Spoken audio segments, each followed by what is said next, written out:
Sepuh dalam kisah Darah Biru.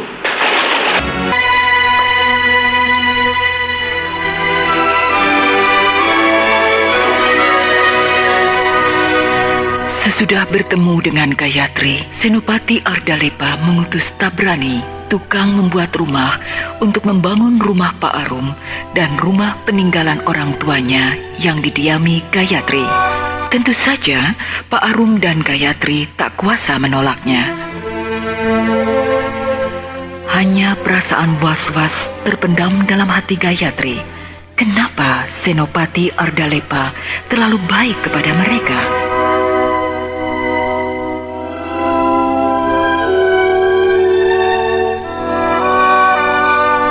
Ada titah apakah hamba dipanggil, tuanku? Ada undangan dari kerajaan Niskala. Pesta selamatan lahirnya putra Baginda Jayengpati. Terkabulah kehendak beliau punya keturunan untuk meneruskan tahta singgasana kerajaan Niskala. Sebagai turut rasa gembira, aku akan mengutusmu ke sana untuk menghadiri pesta tersebut. Hamba? Ya.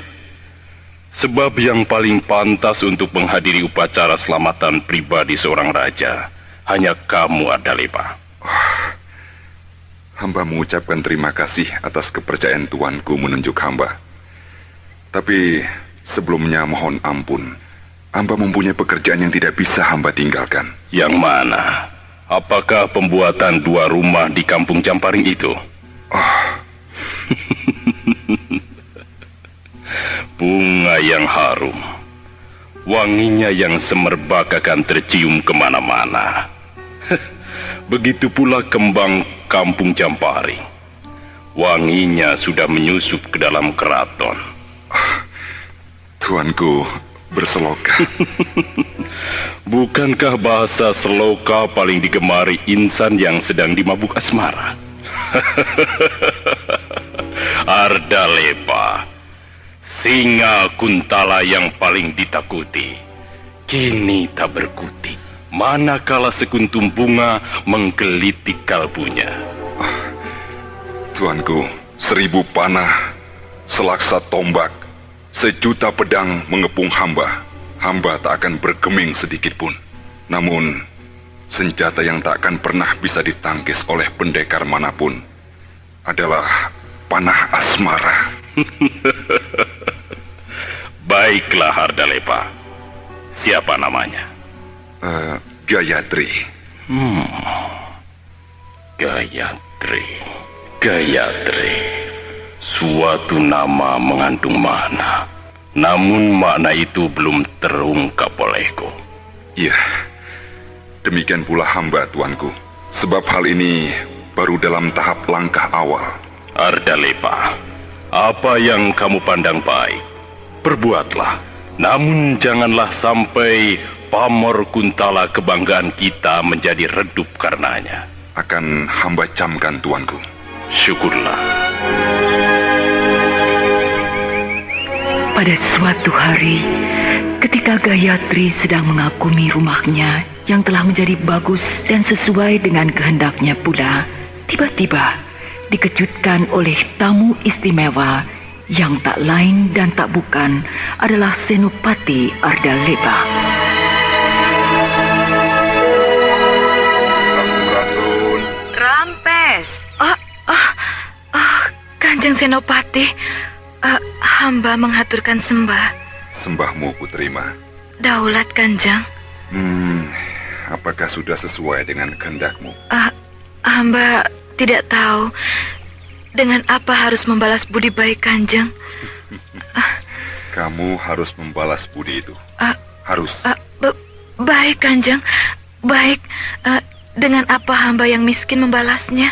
Kamu harus sanggup dan dapat meluluskan apa yang kuperintahkan. Hamba akan berusaha. Baik, aku minta kau tersenyum. Tersenyum? Loh, disuruh senyum kok bengong? Mana senyumnya? Katanya kamu ingin membalas budiku. Kenapa diam? Mengapa takut dan gemeteran? Mulut terkunci? Coba, pandang aku, lalu tersenyum. Ayo.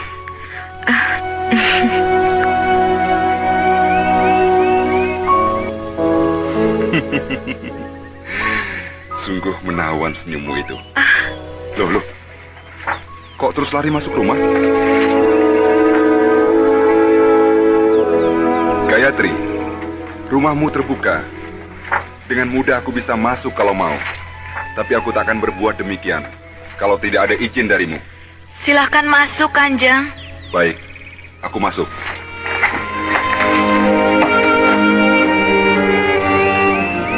Senopati Ardalepa masuk ke dalam rumah Gayatri. Ternyata untuk memberikan oleh-oleh kepada Gayatri. Ketika tamunya sudah pulang, barulah Gayatri membuka oleh-oleh berupa kotak kecil itu. Dan ternyata penuh perhiasan emas berlian.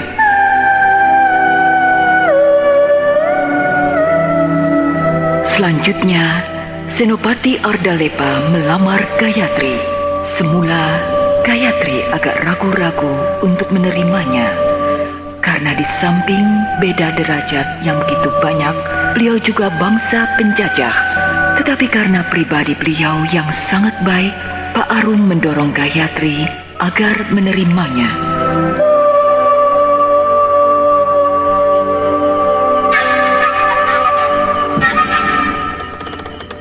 Dinda Gayatri, aku merasa bahagia dan bersyukur bahwa wanita yang sanggup menggetarkan hatiku telah sudi menerimaku. Daulat, Kanjeng. Sudah kukatakan, tidak boleh memanggilku Kanjeng.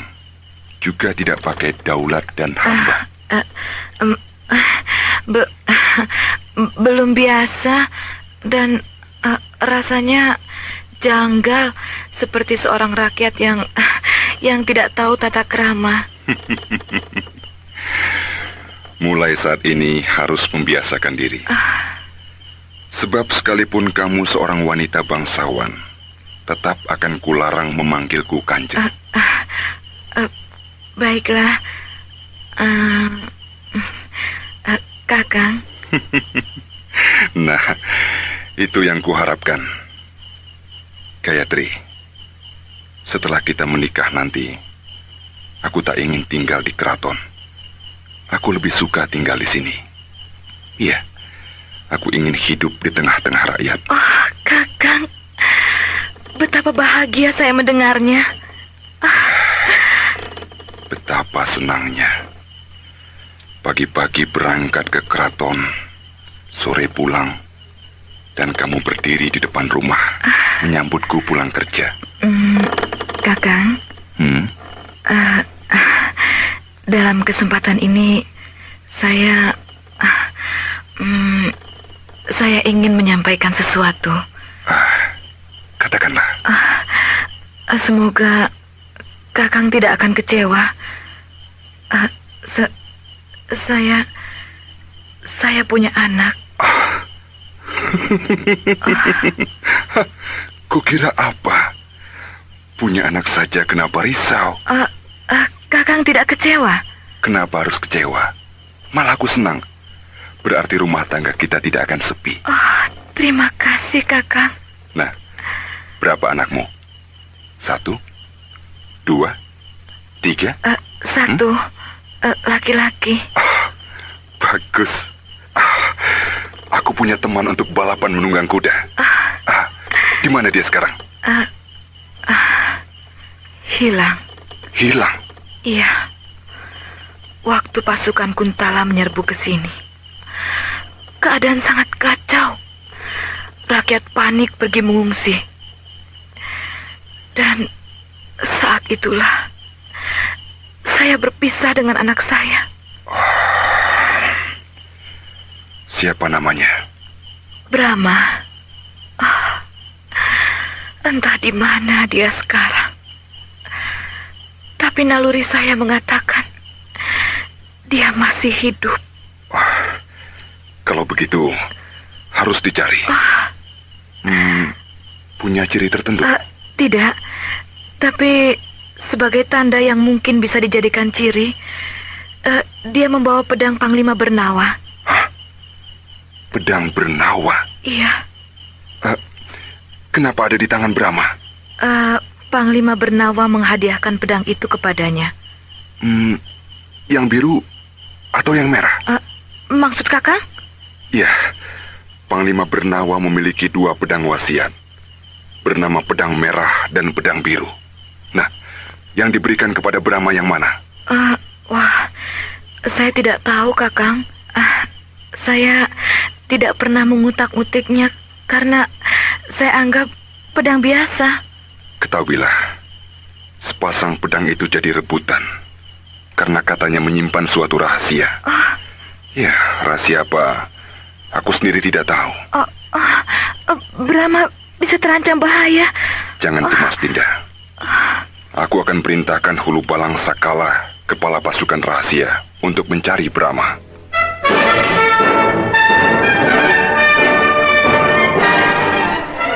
Sementara itu, Brahma terus digembleng oleh Astagina. Mereka sekarang berada di Gunung Burayak. Brahma telah pandai memainkan pedang biru menebas gundul pepohonan. Tetapi gerakannya masih agak lamban karena beratnya pedang itu. Kata Astagina, kalau Brahma rajin berlatih ilmu pernapasan lebur saketi, dalam waktu setahun lagi, pedang biru itu akan terasa ringan seperti keras. Baru saja Brahma berlatih pedang, datang menyerang Ki Sarpa, si Raja Wali Sakti dari Lembah Tengkorak. Dia ingin merampas pedang biru setelah mendengar kisahnya dari Mardanus.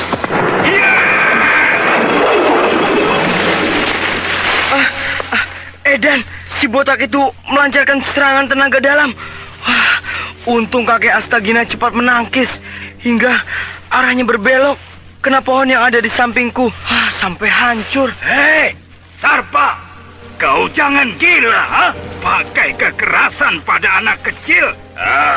Aku tak bermaksud melukainya, hanya mau merampas pedangnya. Ayo, diberikan tidak? Kau mundur, Brahma. Tuh, duduk di atas batu sana. Nonton pertunjukan menarik ya. Ayo.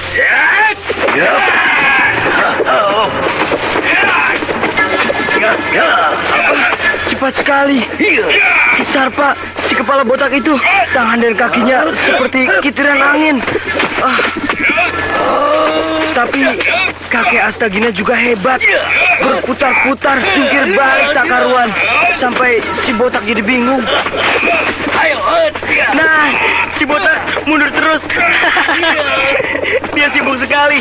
Sebentar lagi juga kalah.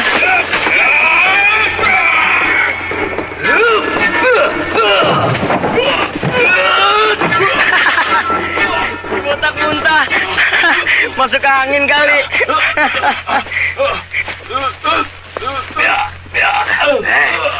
Sekarang cepat kamu pergi, botak, dan jangan cari aku lagi.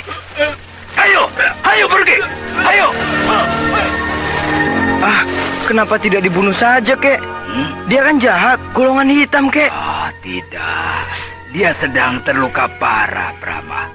Pantang bagi seorang pendekar membunuh musuh yang sedang terluka parah. Ya, lain halnya kalau tewas di saat pertarungan berlangsung. Nah, seperti tadi itu, ketika dia menyerangku dengan aji kilat buana dan kuhadang dengan bayu bajra. Tapi nanti dia akan mencari kakek terus. Oh, tidak apa-apa. Dengan begitu, aku merasa tertantang dan selalu berusaha meningkatkan latihan. Kalau malas berlatih, berarti akan tamat riwayatku. Nah, ayo, sekarang kita pergi lagi ya. Tempat ini ternyata sudah diketahui orang-orang yang mengincar pedang biru. Pergi lagi. Pindah-pindah melulu, kek. Katanya kamu ingin mengembara seperti pendekar. Iya, kek. Ayo, kek.